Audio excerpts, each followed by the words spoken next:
Hey crew, it's Pitt, and I'm back with some laws of the universe. Today we're going to be talking about the 8 fundamental laws of the universe. This is the laws of creation. This is deeper knowledge. This is a level of responsibility. If you've been following my stuff, you know what that means. Once you know this, you're responsible for it. So, let's dig in and start talking about the laws of the universe. First up, the law of the one. All mass is energy stored and neither be created or destroyed. This is a summary of Newton's laws of physics, the basic laws of motion.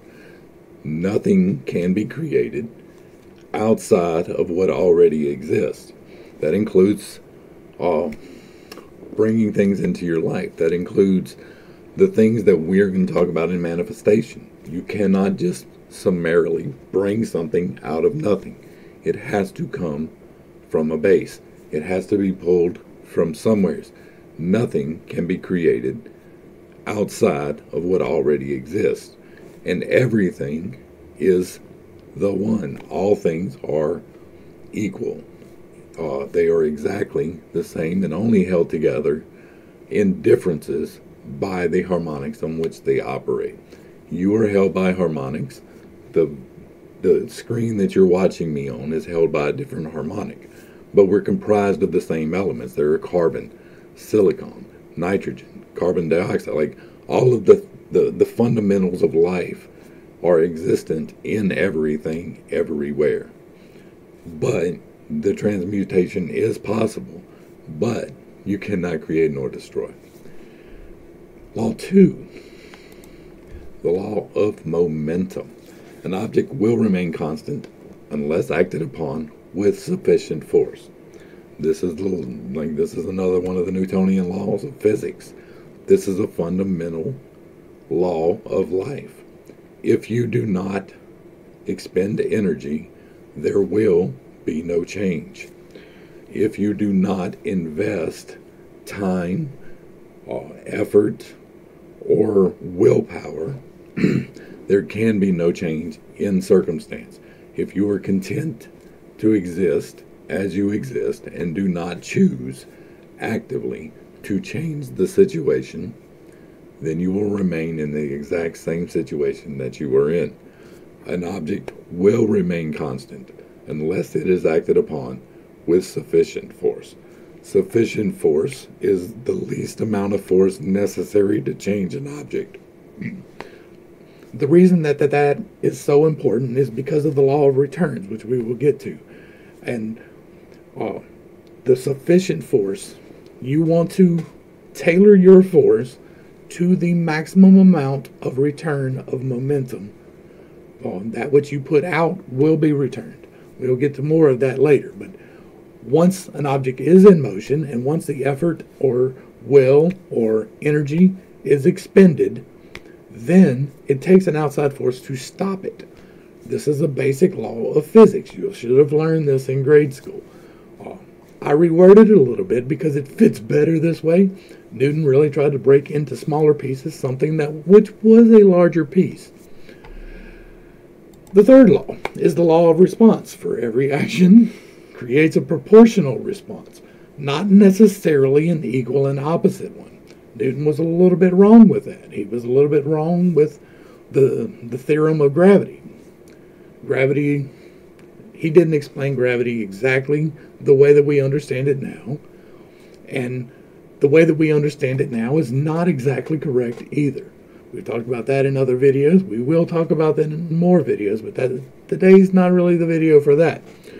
But everything you do does create a proportional response. Now, the proportional response comes from another law. This law deals only with the fact that doing it creates it. That which you expend creates a proportional response. The law of returns. This is the other side of the law of proportional responses. Effort expended returns at a higher rate until peak is achieved. This is the squared cube law. For every growth in size, you grow in surface by a factor of 2, but you grow in volume by a factor of 3. That is the law of returns of thirds. This is a fundamental law of physics and a fundamental law of spirituality. The effort expended has a peak that is due to another law. But because you expend the effort, there will be a return, whether or not that return is what you intended. Then we're going to go to 5. This is the law of attraction. This is not necessarily what people think of when they think of the current understanding of the law of attraction. Yes, you do attract things to you, but it is because functions of a similar type tend to cluster. You can see this in practical application by looking at marketplaces, right? If you have a vast bazaar, right? Think really big, not like a mall, but like 5 or 6 malls together. You will have tendencies of cluster in those areas. A mall is more of a structured, let's intentionally keep things separated type of deal, but if left to its own devices, you will have an electronics store cluster. You will have an outdoor store cluster. You will have a bookstore cluster. Whatever the type of store is will tend to cluster. Now, the practical way of looking at that is because if there's a customer that can't find what they want in this one, then they can walk out of that store and into another one and possibly find what they want. But the fundamentals of it is the law of attraction. This also applies if you look at bar situations. Like if you're out and you're in a club, and I'm using that because most people will be familiar with that, you will see cliques, or high school or elementary school or whatever school, you tend to see cliques. People who have similar types tend to cluster together. You'll see sports people, you'll see outdoors people, you'll see bookworms, you'll see whatever cluster the functions of a similar type tend to cluster. This is not necessarily talking about cognitive functions. This is talking about functions in practical application. This is talking about actual things tend to cluster towards things that are the same. This is like attracts like. This is basic magnetism to a degree. And functions of a similar type tend to cluster. The law of genders. Oh boy, we just set something off, because guess what? There are only 2. And somebody may get mad at me for that, but you can get mad all you want. It does not change the fundamental law of the universe. And the law of genders states that everything in the universe contains both male and female. You, whatever sex you happen to be, contain both creation and destruction energy. You create both assimilation and expulsion energy. That is masculine and feminine. The male tends to be the more destructive of the energies. It tends to be the harvesters. It tends to be the hunters and the enders of things. And women tend to be, or female energy tends to be, the creation source. It's one end of the toroid versus the other end of the toroid. It is positive and negative. It is up and down. Those are all the basic function of the law of genders. Everything in the universe contains both. That is why you're held together. That is why everything is held together. It's because it holds both creation and destruction within it. Now, the degree to which you use the forces that are within you is completely individual, but you have access to both. And both, balanced, are necessary for a fully functioning cognitive stack, oral stack. Like everything, in order to be healthy, requires you. Like if you want to be healthy, it requires you to be balanced in your masculine and feminine energies. Number 7 is the law of rhythm. Every force is toroidal. As the pendulum swings, so it must return. We've talked before about the toroid and how it is a magnetic force. It is an emanation that makes what looks like a donut. It goes like this, right? and it's all the way around, and it's going in this direction at the same time it's going in this direction, and everything, it makes a sphere. But that sphere is really a toroid. It has a center, it has an emanation point and a return point. That is the masculine and feminine energies and the law of rhythm. This plays into as well, where were we at with right here? The higher rate until the peak, right? Well, the peak is the top of the toroid. It is the highest point of the waveform. It is the very top. It is the beginning of the law of diminishing returns. The peak is the maximum amount of effort for the greatest gain. And then everything on the other side of that is expended energy past the point of gained returns. So once you get to a certain point of expended energy, then must, by the law of rhythm, return to the point of no energy return. That doesn't mean that it means that it is harder to push something the farther away from you it is. It is leverage. It is the basic force by which things move. As the pendulum swings, so it must return. For everything that happens that goes this way, it must come back this way, because a pendulum is making part of a toroid.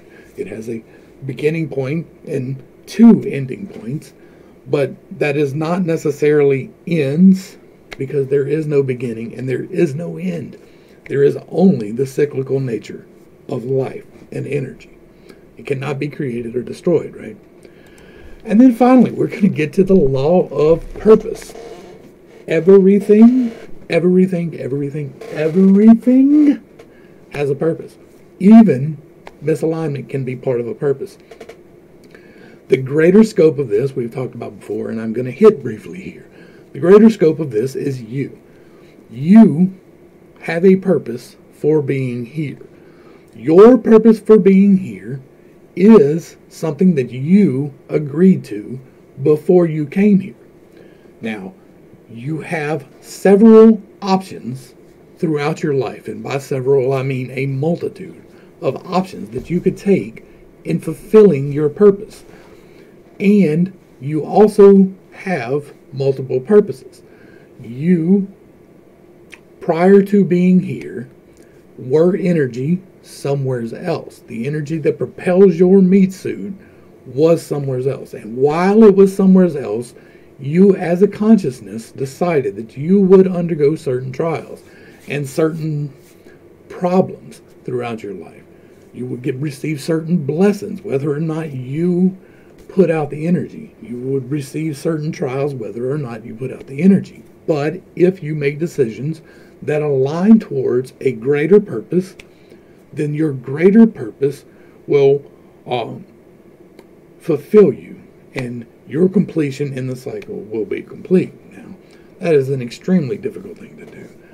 And the fact that you have multiple purposes makes it that much harder. Some people have a purpose to raise people up. We'll use that. And your purpose in life is to raise people up, whether that's you're a coach, you're a teacher, you're a doctor, or whatever you happen to be. Your particular purpose is to raise people up. But at the same time, as everything has a rhythm, you can also choose the opposite purpose. You can choose, because of freedom of will, you can choose the purpose to be the opposite. You can choose to push people down. You can choose to use your knowledge for the greater detriment as opposed to the greater good. You may not even consciously be doing that, but whether or not you are consciously doing that, you are serving one of the two purposes. Now, again, you can have several purposes. Your purpose can be to raise people up, and it can be to be materially wealthy. That can be one of the purposes that you are here to understand. It could be the opposite. You could be to raise people up and to live a life of poverty. That could be your purpose. That doesn't necessarily mean that it has to be, and that your circumstances now are what they are, and that's all there is to it. You know whether or not material goods are important to you. You know that. And Even if they're not, you can chase them. And if you're not aligned to being materially wealthy as a greater purpose in your life, then you will chase the wrong things, right? You will be chasing the material wealth when you're really supposed to be chasing the humbleness that comes from not being materially wealthy. And if you live your purpose as intended, then the energy is not expended past the point of no returns. Now, the practical application of these things is a little bit in line with what we have been talking about with the stack cognitively.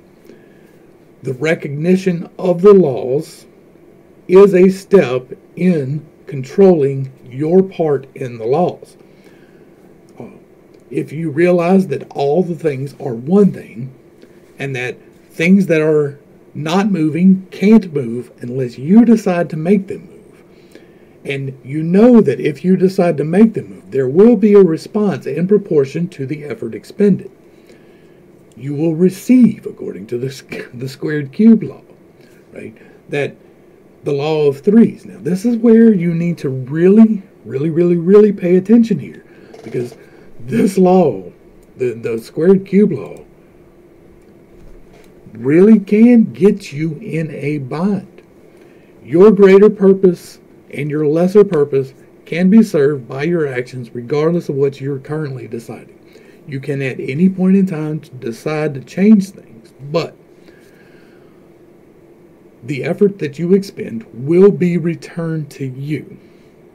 And it will be returned to you until peak at the squared cube, at which point it will be removed from you at the squared cube. Now, negative energy expended will return to you by the cubed law. It will return to you at least times 3. That can be exponential as it is expended to the peak.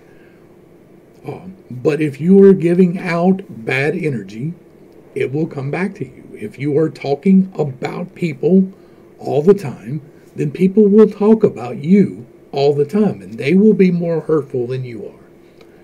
If you are being violent to people all the time, then the violence will be returned to you, probably to your great detriment, with the possible loss of life or limb. But if you are expending the positive energy, it also will be returned to you. Napoleon Hill has a really good way of putting it, and it is the enthusiasm and the going the extra mile is how he likes to put it. If you are going the extra mile, then that energy has to be returned to you. And it has to be returned to you according to the squared cube law.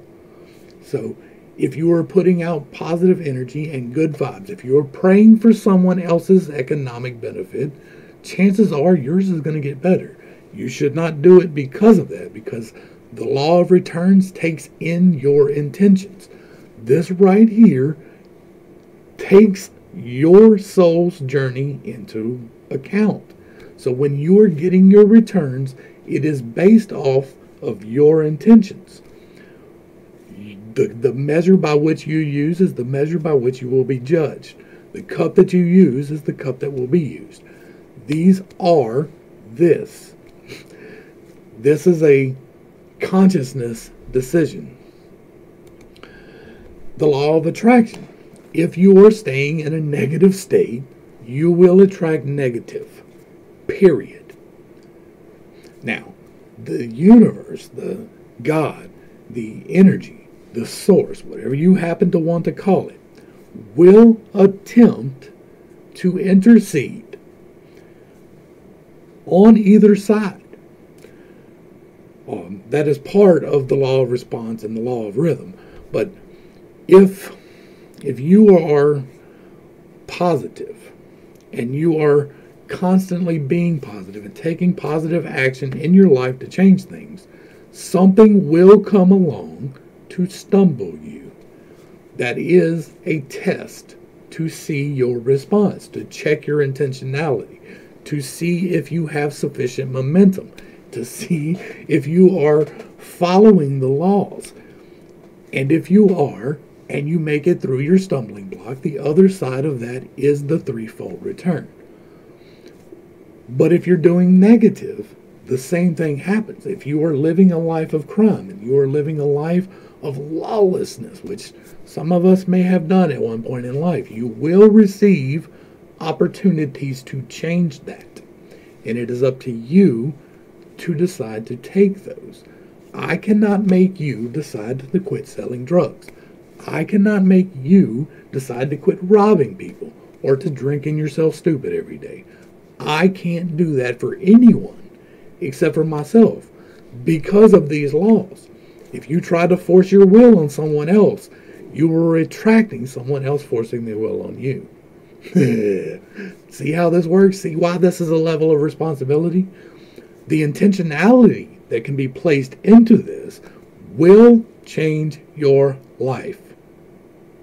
There is no, if you listen to this, you understand this, and you apply these principles in your life in an active manner, you will receive change.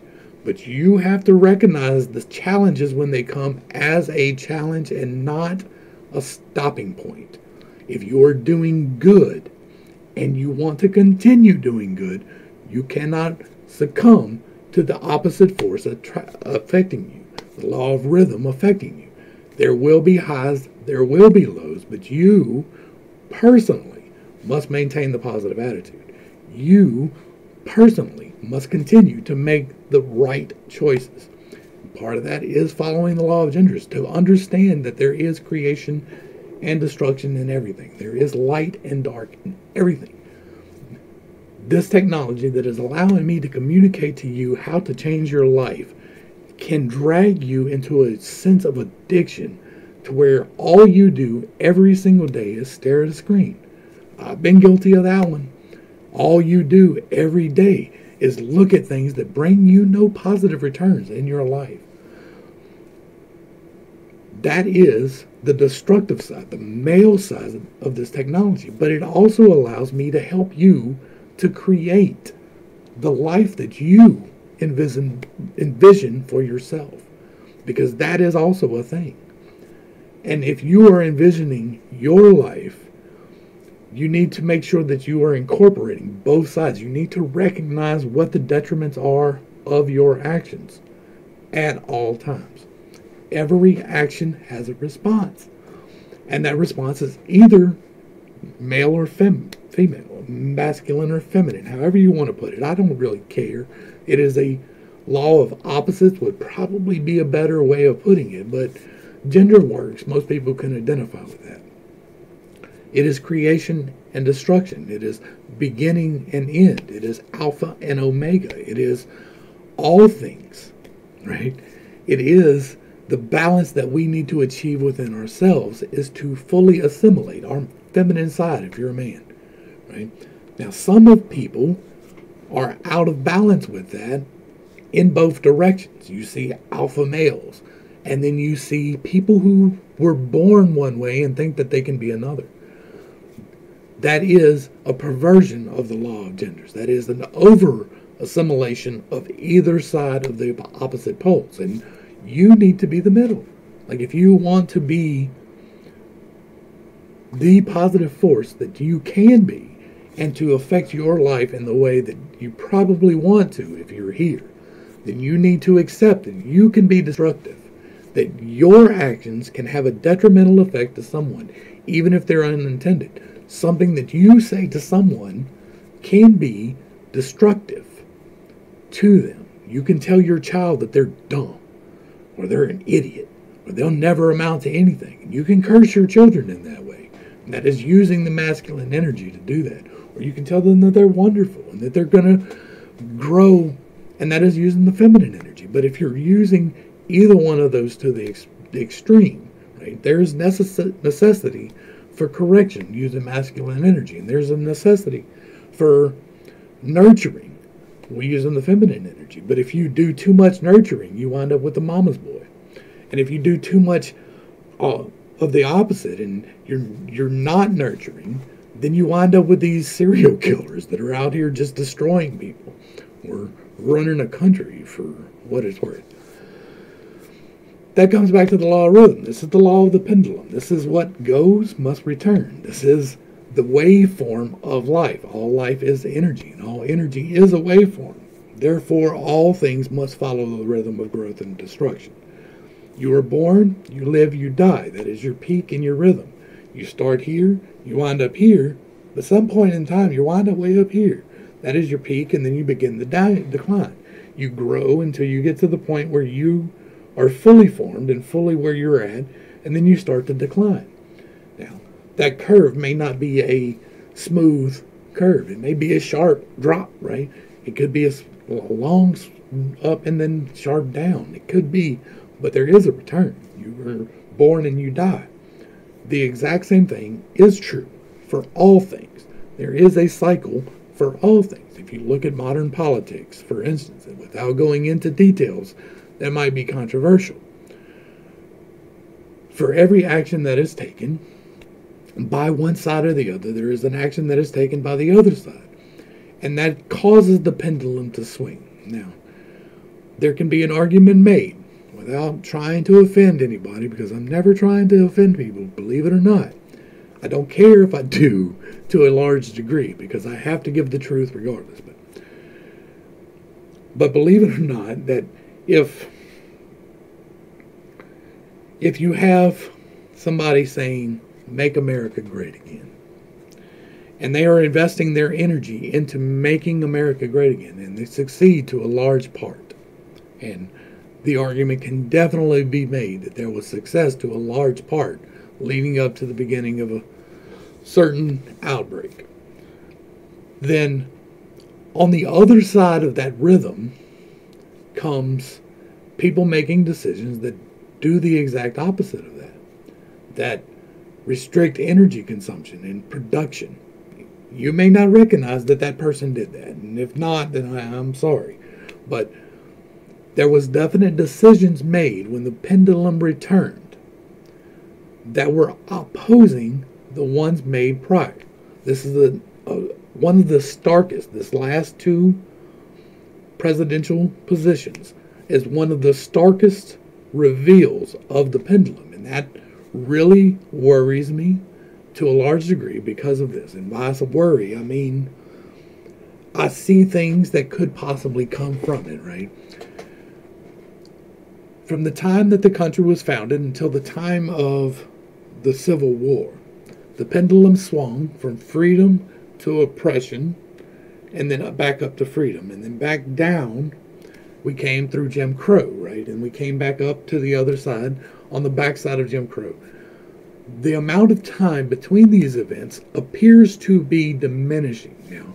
There are other events involved in that timeline, but that is an oversimplification by all means. But it appears that the rhythm, like we're on the backside of the peak, right?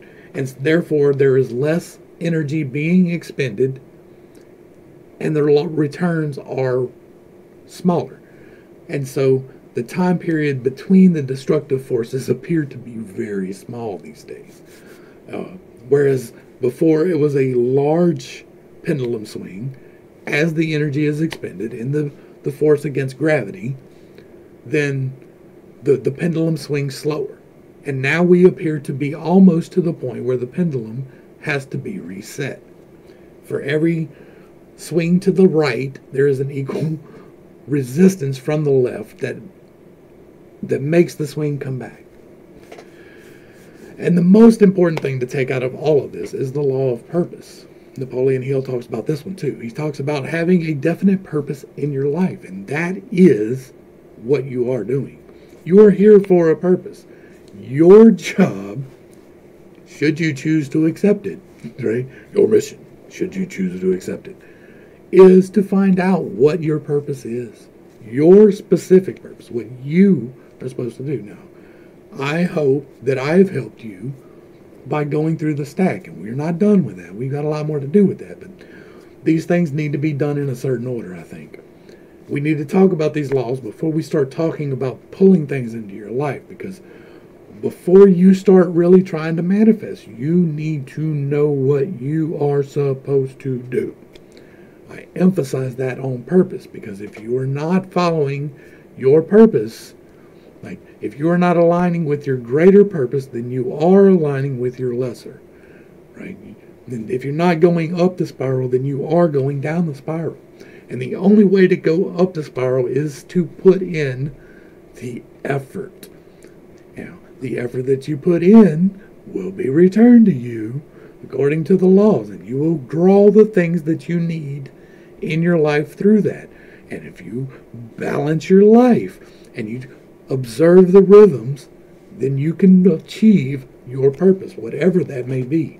Your personal purpose may not be to be the President of the United States. It may be simply, and this is not no means to diminish it, but simply to be a mother or a father. I'm a stay-at-home dad. Like, life gave me that. I didn't really choose that, but that's because I was not applying these things. If I would have paid attention, I wouldn't be injured. My injury is mainly my fault. I decided to I went to work when I should not have. I knew I shouldn't have, but I let my sense of duty draw me into something that I really shouldn't have done. I chose the wrong side of the pendulum there. But if you can find your purpose and you can align with your purpose, then it has no choice but to come true for you. Now, you have to expend the effort, right? You have to expend the effort. If you do not put the effort in, you cannot receive gains. That is not the minimum effort. Now, saying prayers for someone every day or for multiple someones every day is a wonderful thing. But if you're not investing the proper energies into doing that, right? If you're just by rote saying a prayer, there is nothing going to come from that. If you're just saying something that someone gave you to say, now I lay me down to sleep, pray the Lord my soul to keep. If I die before I wake, I pray the Lord my soul to take. There is no power in that prayer, right? None. There is no purpose stated in that prayer. Now, I lay me down to sleep, and I pray for my Lord my soul to keep. There's power in that because it is invested by me. That is me being intentional in the prayer that I put forth. If you are not being intentional in the prayer, there will be no returns. This is why people get so fed up with the law of attraction, as the way that it's presented, the secret and the key and all of the various incarnations that it has had through time. It is because you're not aligning correctly. You're not choosing the right purpose, right? Or you're not investing the right energy. You have to go above and beyond. Again, Napoleon Hill. Yeah. If y'all haven't checked out Napoleon Hill, you should definitely do that. But this is, if you're investing the appropriate energy, is what he calls going the extra mile. It is not just doing only what must be done. In a work situation, you have a job. You know exactly where your responsibilities lie in your job, and you know exactly what is expected from you. But if you can do all of that, that is important too. You must complete all of what is expected of you in your place of employment. All of it. And if you can, on top of that, assist someone else in their thing with no expectation of a return, that is energy invested. And that energy invested will be returned to you, despite the fact that you did it without that intention. So, helping someone in the office to complete their task that they're behind on will bring notice to you from someone else, even if you don't say, hey, I helped this guy. And by all means, if you're doing the helping, right? If you have all of your responsibilities in order and you decide, I'm going to help Bob here because he's swamped, you do not get the right to hold that over their head at all. You have no right to expect them to return that energy to you. You have zero right to expect the energy you invest in one person to be returned by that one person. Generally speaking, the universe does not work that way. God does not work that way. You help Bob. George sees that over here and never mentions the word to you, but he tells Jane. And then Jane returns the energy to you by giving you a raise. That is how that works. But if you help Bob and you walking around the office talking about, yeah, I helped Bob out. Yeah, man, Bob was in a bind and I gave him a hand. Yeah, I'm a good guy. I helped him get his shit together. Then guess what? You're choosing the wrong side of that spiral. You are choosing the negative attraction side of that spiral. And you're going to attract people to you. Some of them may even seem to be beneficial to your life, but they are not. Because if you're taking that action, if you are the guy running around talking about, I help this person, I help that person, I help this person, I help that person, then what you are actually attracting into your life is other people who are doing the exact same thing. Because the law of attraction says that, right, you attract that which you put out. And so if you're putting out helping someone with no expectation of return, you will attract someone who is helping others with no expectation of return. That's real, real, real. That is the point of the going the extra mile that Napoleon Hill talked about. All of these things have been talked about by other people. I've never seen them laid out in these 8 points specifically. But all of these apply to the laws of physics. They apply to the laws of energy conservation. They apply to the laws of everything. All of these laws apply to everything. Everything. So, hopefully, I brought a little bit of enlightenment and not too much confusion to a complicated subject. This lesson right here has the most potential to change your life. I promise you. I am here to help you get better. I am trying earnestly not to... It's impossible to not be aware that if you are helping someone, the energy will be returned. I am not trying to do this specifically for that. I realize that there will be a consequence for what I'm doing, but I am genuinely happy helping people. And so I hope that I can help you to be a little bit better in your life in the way that you want to be. Because I can't change you. I have no right to even try. I can be an example. I can show you what I do. I can tell you what I do. I try not to be the guy talking about I help these people, but I do help people. Right? I help people, random people in the store come up to me and tell me their life story, and we pray. That happens to me all the time. Like, all the time. People in the parking lot of the store. People just randomly come up to me. Like, I had a guy come up talking about how his wife was cheating on him and he was about to kill himself. Like, I've had some crazy stuff come to me. And I don't really talk about that. Like, because I am aware of this. And I don't want to attract people like that. Like, I like to help people. That's why I help people. I hope, I pray, I wish, and I invest my energy in helping you to be better. That is my entire intention. To the crew, thanks for hanging out. I appreciate every single minute that you are here with me, and I am praying for you every single day.